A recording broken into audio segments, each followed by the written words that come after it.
अनेकांच्या पोटातील ओठावर येणाऱ्या गुपितांची बिनधास्त मांडणी करणारं बातमीपत्र। ठाण्यात आढळला नवीन व्हेरिएंटचा पहिला रुग्ण। छत्रपती शिवाजी महाराज रुग्णालयात रुग्णावर उपचार सुरू। ठाणे महानगरपालिकेच्या छत्रपती शिवाजी महाराज रुग्णालयात ओमायक्रॉनचा JN.1चा नवीन व्हेरिएंटचा रुग्ण दाखल झालाय।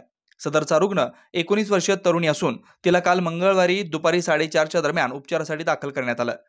दाखल करण्यात आलेल्या तरुणीची प्रकृती सध्या स्थिर आहे, तिच्यावर उपचार सुरू आहेत। नवीन व्हेरिएंटचा पहिला रुग्ण ठाण्यात आढळल्यानं ठाणे महापालिकेची आरोग्य यंत्रणा आता सतर्क झाली आहे। JN.1 हा ओमायक्रॉनचा नवीन व्हेरिएंट केरळमध्ये आढळलाय। मुंबईत या व्हेरिएंटचे 13 रुग्ण असून राज्यात हा आकडा 24 वर गेलाय। ठाण्यातही या व्हेरिएंटचा रुग्ण आढळल्यानं आरोग्य यंत्रणा कामाला लागले। ठाण्यात सध्या एकच रुग्ण आढळला असून पुन्हा एकदा ठाण्यात तपासणीला वेग येईल अशी माहिती जिल्हा शल्य चिकित्सकांनी सांगितलंय। पेशंट जो मिळाला आहे तो कोविड पॉझिटिव्ह आहे। आता ते NIVला ते सॅम्पलिंगसाठी पाठवतील, त्याच्यानंतर त्याचा कुठला प्रकारचा व्हायरस आहे ते आपल्याला कळेल। सांगितलं की पहिल्यांदा कोरोना हा पॅन्डेमिक होता, आता एंडेमिक आहे, कोरोना आपल्यासोबत राहणार आहे। जेव्हा कोरोनाच्या लाटा आल्या आपण त्या हेच सांगितलं होतं की आपल्याला कोरोनासोबत राहायचं शिकायला पाहिजे आणि आपण ते शिकलो आहे। आपल्याकडे कोरोनाबद्दल इत्थंभूत माहिती आहे, मेडिसिनबद्दल, त्याच्या ट्रीटमेंटबद्दल, त्याची औषधं आपल्याकडे अवेलेबल आहे, त्याच्या मॉडर्निटी माहीत आहे। तर काळजी करण्यासारखं नाही।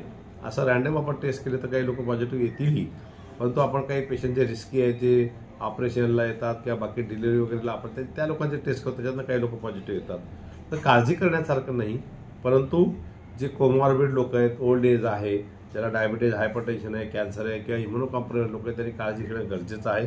आणि लोकांनी न घाबरता सजग राहणं खूप गरजेचं आहे। फॉर एक्झाम्पल आपले जे कोरोनाचे नियम आपण पाळले, सोशल डिस्टन्सिंग असेल, मास्क वापरणं असेल, सॅनिटायझरचा वापर करणं असेल, हे करायला पाहिजे, रुटीनली करायला पाहिजे।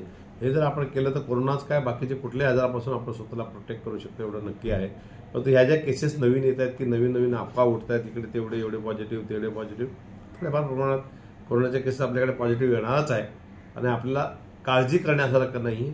आपण त्यासाठी टोटली सज्ज आहोत, आपल्याकडे A to Z गोष्टी त्यासाठी आहेत, त्याच्याकडे काळजी करण्यासारखं नक्कीच नाही, पण सतर्क राहणं खूप गरजेचं असतं। ही नवीन मुलगी जो पेशंट आली आहे ते बिहारचे राहणार होती, त्याला अजून काहीतरी आजार आहे, ते पॉझिटिव्ह आली, नेमका त्याचा इलाज कसा होणार आणि काय कंडिशन असेल त्याची? तिला असं आजार आहेत, तिला 2-3 आजार सोबत आहे, त्या आजाराची ट्रीटमेंट करणं गरजेचं आहे। ती कोरोना पॉझिटिव्ह आली, एक टेस्ट आहे ती त्याच्यामध्ये केली, ती पॉझिटिव्ह आलेली, पण तिला बऱ्यापैकी दुसरे आजार पण आहे, पण त्या आजाराच्या दृष्टीने तिची ट्रीटमेंट केली जात आहे।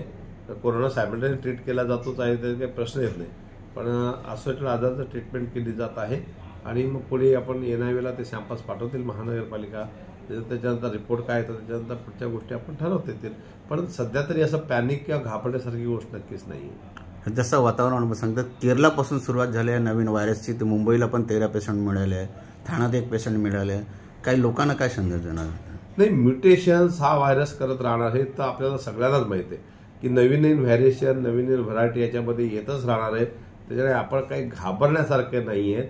आणि आतापर्यंत सिच्युएशन कुठली अशी नाही जाणवली किंवा जगातही कुठलं असं काही गोष्ट घडली नाही।